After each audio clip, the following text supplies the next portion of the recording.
ব্যাপার? তুমি আবার তোমার মাকে আমাদের বাড়িতে নিয়ে এসেছো? তোমাকে না আমি বহুবার বলেছি যে এই মহিলা আমাদের বাড়িতে আসতে পারবে না, এই বাড়িতে ওনার কোনো জায়গা নেই।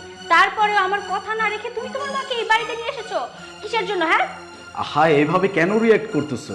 মা অসুস্থ, গ্রামের ডাক্তার বলছে যে ঢাকায় নিয়ে চিকিৎসা করাইতে হবে, এই জন্য নিয়ে আসছি। মাত্র 2-3 দিনের ব্যাপার, চলে যাবে। কি বললে তুমি? 2-3 দিন? যে মহিলাটাকে কিনা আমি 2 সেকেন্ড সহ্য করতে পারি না আমার চোখের সামনে, আর সেই মহিলাকে এই বাড়িতে রেখে তুমি চিকিৎসা করাবে? এই চিকিৎসা করাতে কত টাকা খরচ হয় তুমি জানো? তুমি কি ভেবেছো এই মহিলাটাকে আমার বাসায় রেখে আমি চিকিৎসা করাবো, লাখ লাখ টাকা খরচ করব? এটা যদি তুমি ভেবে থাকো তাহলে তুমি ভুল করছো। এই মহিলাটাকে আমি এই বাড়িতে রাখতে দেবো না, তাড়াতাড়ি বের করে দাও। আর তুমি যদি ব্যবস্থা না করো তাহলে ব্যবস্থা কিন্তু আমাকেই করতে হবে।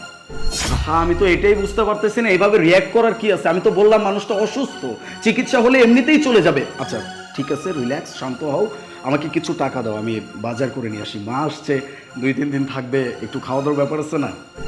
আমি সত্যি তোমার সাহস দেখে অবাক হয়ে যাচ্ছি। যেখানে আমি বললাম তোমার মাকে আমি এই বাড়িতে রাখতেই পারবো না, সেখানে আবার বলছো তোমার মায়ের জন্য তুমি বাজার করে আনবে। তোমার মায়ের জন্য বাজার করবে আর আমি কষ্ট করে রান্না করে তোমার মায়ের মুখে খাবার তুলে দিব? এটা যদি ভেবে থাকো তাহলে তুমি ভুল ভাবছো। আমি তোমাকে বলেছি তোমার মাকে এই বাড়ি থেকে বের করে দাও, মানে বের হয়ে যাবে সে। আর এই মুহূর্তে যদি তুমি তোমার মাকে বাড়ি থেকে বের না করো তাহলে কিন্তু ওনার গায়ে হাত তুলতে আমি বাধ্য হব।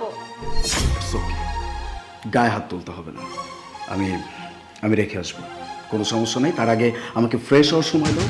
সেই গ্রামে গেছিলাম, সেখান থেকে আসছি, ধুলো বালি দিয়ে আমার পুরো অবস্থা শেষ। আমি জাস্ট ফ্রেশ হয়ে আসতেছি, দেন আমি নিয়ে যাচ্ছি।